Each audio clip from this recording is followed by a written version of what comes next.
Hey, welcome to Socialism for All. Today's date is February 12, 2022. Recently, I have been doing a lot of coverage of the Canadian Freedom Convoy, did at least 2 videos on that, as well as other right-wing movements such as a secessionist movement in Northern California. I do that because it's important to understand right-wing movements to learn how to differentiate them from workers' protests.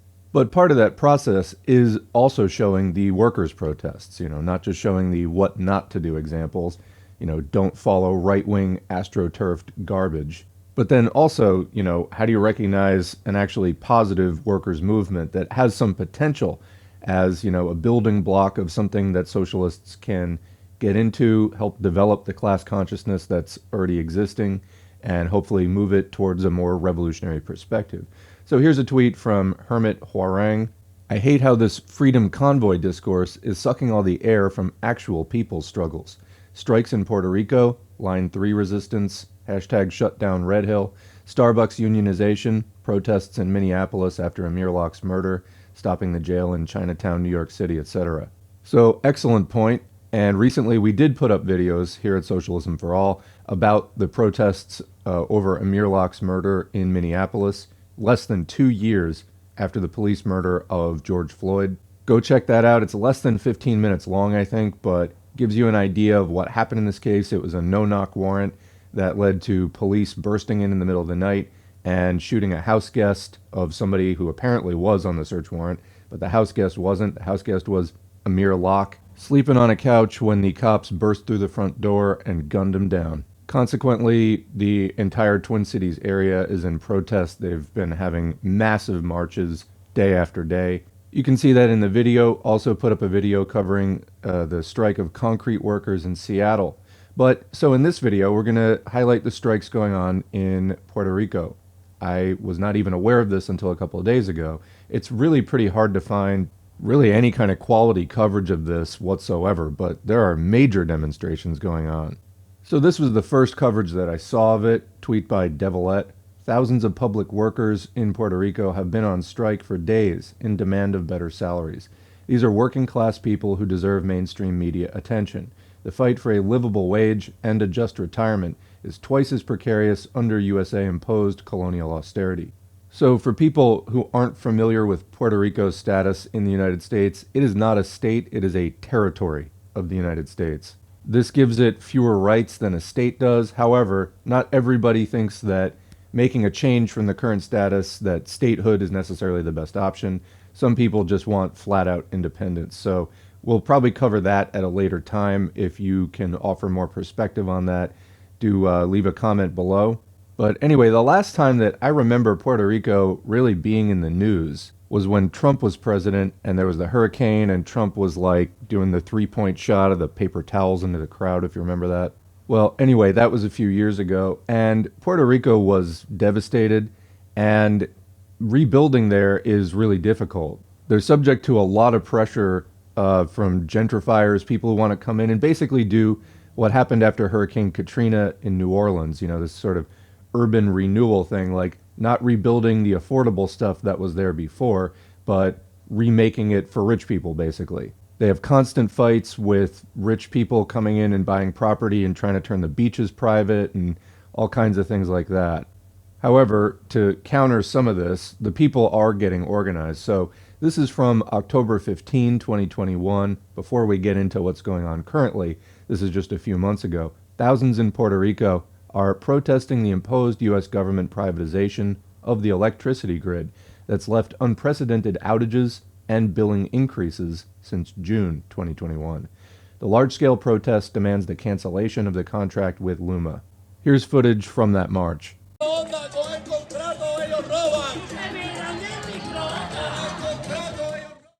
So short clip, but you can see that a lot of people turned out. And also 2 years ago in 2019, Puerto Ricans engaged in mass demonstrations to demand the resignation of their then governor, and they achieved that demand. However, things have not been smooth since. Turning back to the current protests, you can see here different public service workers in Puerto Rico are on strike demanding better salaries, working conditions, pensions, etc. These include firefighters, teachers, the Institute of Forensic Science, judiciary branch employees, nurses, Department of the Family employees, and they're also demanding the resignation of the current governor, Pierluisi. This is in part due to the way that he disparaged them on TV. So for more on that, let's go to a clip from Bianca Graulau. This is what San Juan, Puerto Rico looked like today. Teachers, firefighters, and other public servants took to the streets to protest their low salaries and cuts to their pensions. Teachers and firefighters in Puerto Rico are the lowest paid in all of the United States. And in order to protest last week, they started missing work. Some 70% of teachers didn't show up to the classroom. The governor responded by saying, "Don't let it happen again." He also said that no one is obligated to be a firefighter or a police officer, and that if they don't like the conditions or the pay, they don't have to stay in that job. Those statements outraged some people and motivated them to participate in what has been called the March of Indignation. With pressure mounting, though, the governor announced that he's using federal funding to give a $1,000 raise to teachers, but that funding is only guaranteed until 2024. And after the protest, the governor announced that firefighters are also getting a $1,000 raise. However, there's still the issue of pensions, because the current agreement to pay back the debt means lower pensions for public servants in Puerto Rico. All right, so let's return to a couple more write-ups on background information, and then we'll close out the video with just footage from the protests, which I gotta say is really stunning. Plus, the weather looks beautiful. All right, so back to Devilette. If you're wondering just how big the strike of public sector workers in Puerto Rico is, here's the numbers of some professions who were present for yesterday's February 9th protest. Keep in mind, there is also a general strike scheduled for February 18th. All eyes on Puerto Rico. Jose Tirado of the Firefighters Union says that there are more than 30 fire stations closed, almost 80% of absenteeism of those professionals today. Also, reportedly, only 18% of public school teachers reported to their jobs today, 10% less than during the protest last Friday. Absolutely massive numbers of teachers who are absolutely done with being paid a pittance. And by the way, I mean, in that clip from Bianca Graulau, really shockingly low salaries. Also, more than 50% of the state medical emergency bases are closed at the island level, starting the orange flu. Also, employees of the judicial branch joined today's march and gave the president of the Supreme Court, Maite Oronoz, 48 hours to rule on their demands for a salary increase or they will call a strike. According to their union, 30% were absent today, most of them bailiffs. So here's an article from People's Dispatch. It was originally from Claridad, Puerto Rico, and the English version was done by Natalia Marquez. The title is Teachers in Puerto Rico Strike for Wages, Benefits, After the Government Failed to Deliver on Salary Increases and Cut Pensions. Teachers have called a national strike. This is from February 10, and again, these protests have been ongoing. On Wednesday, February 9, teachers across Puerto Rico called for a national strike to protest the government and the Fiscal Control Board's cutting of wages and pensions. Other public sector workers, namely firefighters and police, have also joined them. Teachers are demanding a decent salary, an end to pension cuts, and the resignation of Puerto Rican Governor Pedro Pierluisi. Teachers have been protesting since February 4. That same day, the FCB, imposed by the U.S. Congress, that has been in charge of Puerto Rico since 2016, was boasting because it supposedly already put the end of the bankruptcy process on track by approving a plan negotiated with the big bondholder funds. The plan contains a meager raise of $470 for teachers in the public system, divided in two stages. The Ukrainian-American Natalie Jaresko, executive director of the FCB, expressed her surprise at the massive protest that took place precisely when, for the first time in more than 10 years, a salary increase for teachers was announced. In fact, the massive teachers' protest on Friday, February 4, was a surprise to more than just her. The action, which saw the vast majority of public school workers walk off the jobs, was not called for by the union that officially represents them, the Teachers Association, nor by any nationwide organization. Thousands gathered on the south side of the capital in San Juan, where they marched to Fortaleza, crowding the streets of the old city, while others organized protests in different parts of the country. A large number of students joined the marches or held solidarity demonstrations in their own schools. However, anyone who has lived in Puerto Rico during the last decade, or has been following the news during that time, cannot express surprise at the outbreak of protest on February 4, nor for those that will surely come in the coming months. The accumulation of social grievances is a process similar to the heating of volcanoes before they erupt. During the last 12 years, no Puerto Rican public employee has received a salary increase. In the case of public corporations, which negotiate collective bargaining agreements and whose employees have the right to strike, the FCB took control of their finances 5 years ago. All previous negotiations between the government as employer and its employees were at the mercy of the board. During that long period, which still persists, everyone who works for any public entity had their salary frozen.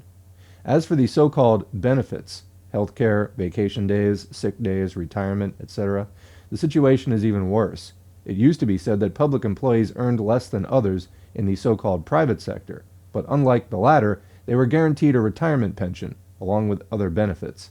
All of that disappeared or changed as of 2016, and right now no one in the public system has any certainty about what the future holds.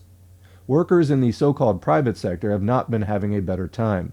The minimum wage that companies must pay did not change during that long time, while legislated benefits were reduced. In 2017, mandated by the FCB, a so-called labor reform was imposed that limited overtime pay, made working hours more flexible, made firing workers cheaper and easier, increasing precariousness for all.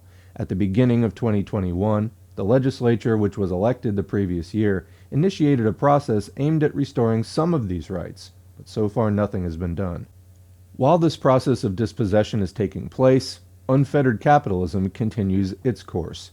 The press informs us that inflation continues unabated, and that the latest increase in the prices of the so-called basic basket, the products indispensable for living, is the highest in the last 13 years.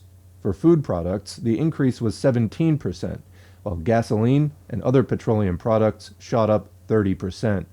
Every year, we have suffered increases, but the last one has been worse.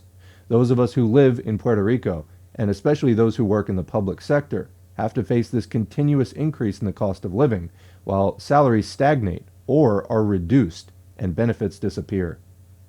The government must defend teachers.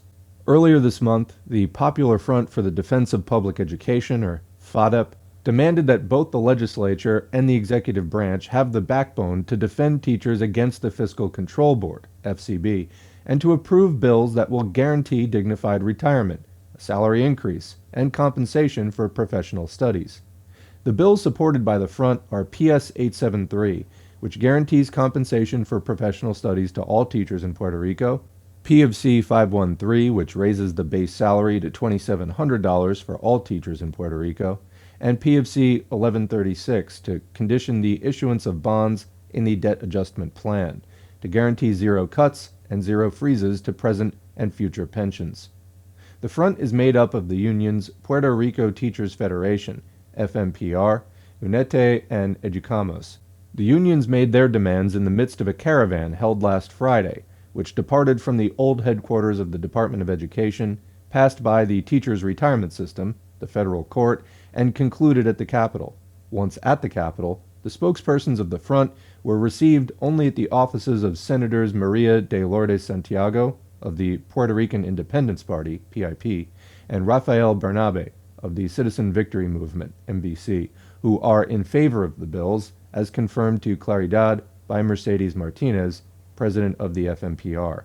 The front will be lobbying the rest of the legislators this week. Quote, "The legislature and the governor have clearly defined whose side they are on, and it is not on the side of the working people. They had in their hands the ability to stop the board through PC 1003, later approved in Act 53, and they did not know how to take advantage of it.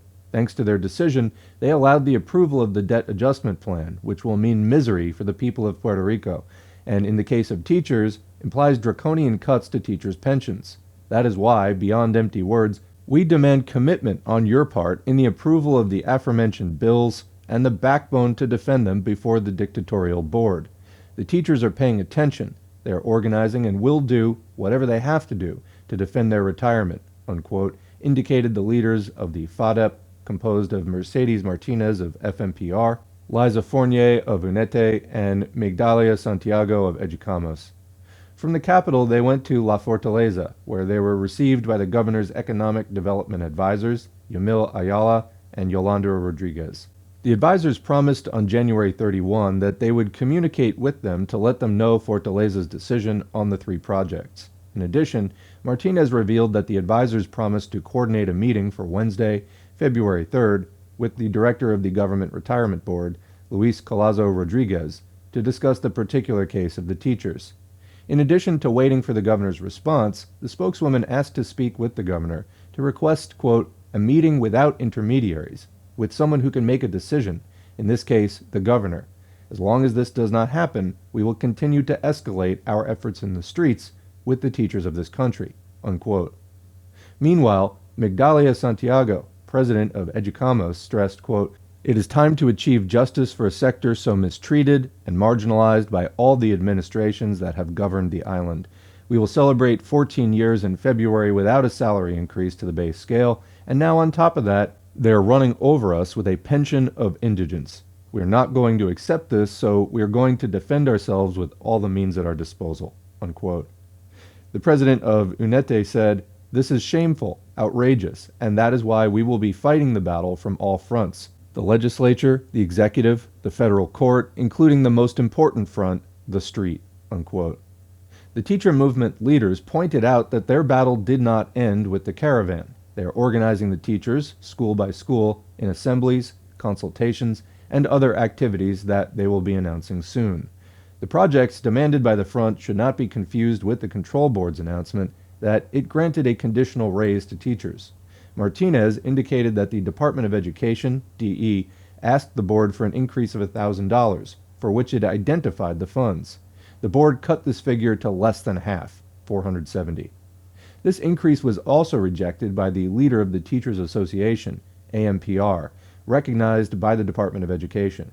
In a press release, the president of the association, Victor M. Bonilla Sanchez, said he was disappointed and assured that this constitutes a, quote, crumb compared to what active teachers will lose after the debt adjustment plan goes into effect. Quote, we met with the board and indicated to them that, at a minimum, this raise should bring the teacher's base salary to $3,500 to at all compensate for what our educators will lose with the freezing of their retirement benefits.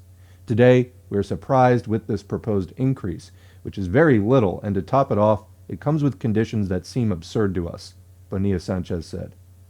The association indicated that the FCB's proposal would raise the teacher's base salary to $2,220 monthly, but the proposal splits the effective date of the raise to teachers into two phases. The first phase would be granted in July of this year, and the second in January 2023, would be conditional depending on fulfilling a 90% digital attendance record for teachers and students. That is fucking reprehensible, I just have to say. You know, you're not responsible directly for the attendance of your students, and it's any excuse not to pay people. That's what it is. It also is a built-in throttling of people, you know, going on strike, for example, or having public demonstrations because, anyway, just fucking absurd. And these economic terrorists that control the lifeblood of the economy, the money, it's just insane. We absolutely have to take power back from these people, end capitalism, build socialism.